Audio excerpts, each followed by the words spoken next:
There seems to be some serious observation going on in the southern hemisphere and leaks coming out all over the place.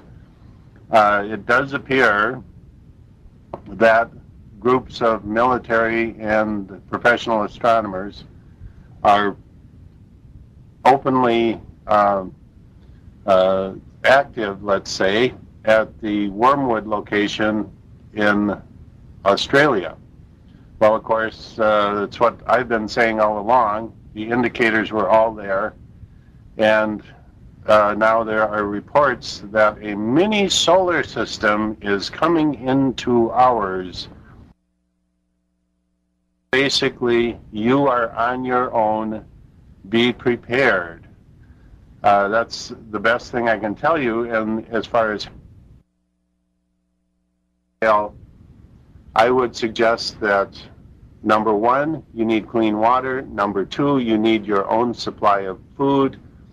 And number three, you need some basic first aid equipment. Number four, you need some health maintenance natural products. And my own use on this, I use essential oils.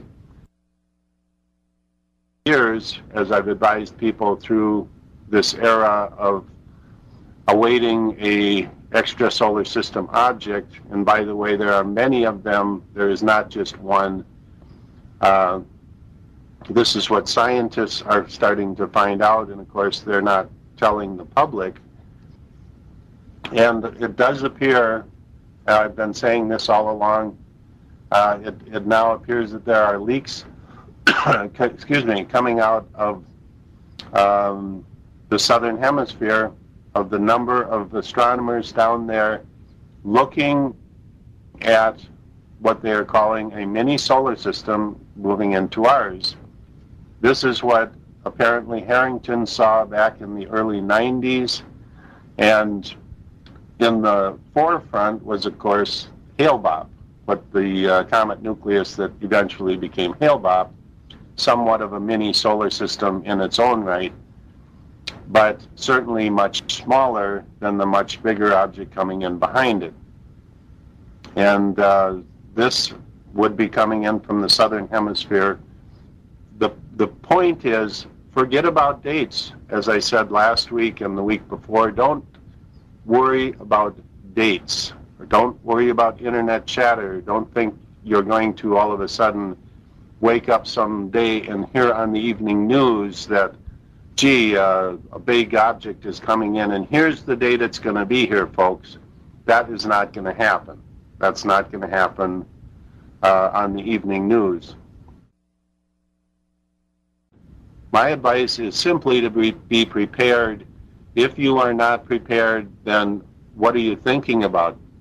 Are you, and the other thing is, I'm not preaching for people to get prepared, because some people don't want to. I have a friend who said, I want to go up to my roof, put a big X on it, paint a big X on my roof, and if something comes in, I want to say, hit here first. That's what one of my friends says. So not everybody wants to be prepared. Not everybody wants to go through the rigors of living through a very difficult time and try and come out the other end when the success rate is going to be very low.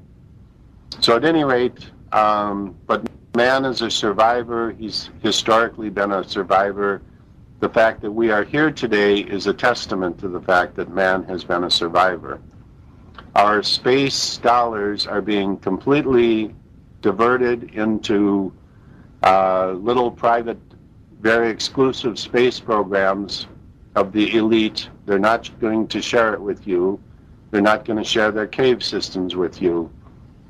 The question that comes out of this, and which is imperative right now, understanding that we are in a time of celestial change in the solar system, a time of when upheaval and severe change, not just average change, but severe change with our sun, with our weather, with the local solar environment of Earth and the other planets, is potentially going to change radically how can the people in power, supposedly, that are in the positions of federal, state, and in many cases local government, how can they possibly even cope with this when there has been absolutely no planning done for the general public? And the crisis that they propose to prevent by not telling the public is actually going to be 100 times worse once the public gets the drift of what's going on. The cities, the destruction and the looting, just the complete destruction of our cities is going to happen internally.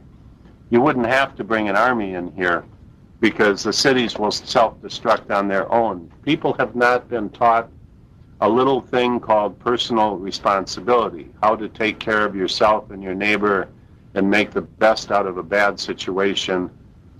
Everybody has everything handed to them. Everything is easy. You simply go to the mall with your credit card and everything's taken care of. When all of that changes, I call it the 95% rule. 95% of the public is going to wake up one day with nothing. And the real survivors are going to find a way to deal with all of these situations. And it's not going to be, it won't take long, it's not going to be pretty, but when these major events happen, it's going to happen very quickly. One thing we found out from Comet Bradfield is that these objects, of course, NASA sees them coming from a long time out, from a long distance away, but the public is going to have a week or 2 or 3 notice, is my prediction. And that's all, because we don't have the ability to get to the locations to observe what they are observing and not telling us about. It's a very difficult thing. I've personally tried it myself. And really, once again, especially in the time frame we're in right now, the May time frame, in June, these, of course, are the times that Harrington said were the observing times for those southern locations. So isn't it interesting that in the month of May and June, Australia has all of a sudden become extremely active with astronomers and military types hanging around the Project Wormwood facility in Australia. Now, I'm running out of time here, so I just want to recap what we might see as people on Earth. We may see large numbers of comets. We may see other planets capturing comets. We may see new moons evolving around other planets. We may see planets encountering medium or small or large comets with devastating results. We may see comets coming close to Earth with devastating results. We may be hit by meteors or many more meteors than we do, and of course this has been happening already. In the past year, many bolide type objects coming in and striking Earth. At any rate, I'm out of time here. The things that we would expect are happening. They're coming in from the south. I don't have a time frame. I do not put time frames on these type of events unless I have sound data, and I'm working on getting sound data. That's all I have to say this week. Be prepared. Good night. This is Jim McCanney. This is my Science Hour, and we are definitely at the crossroads. Good night.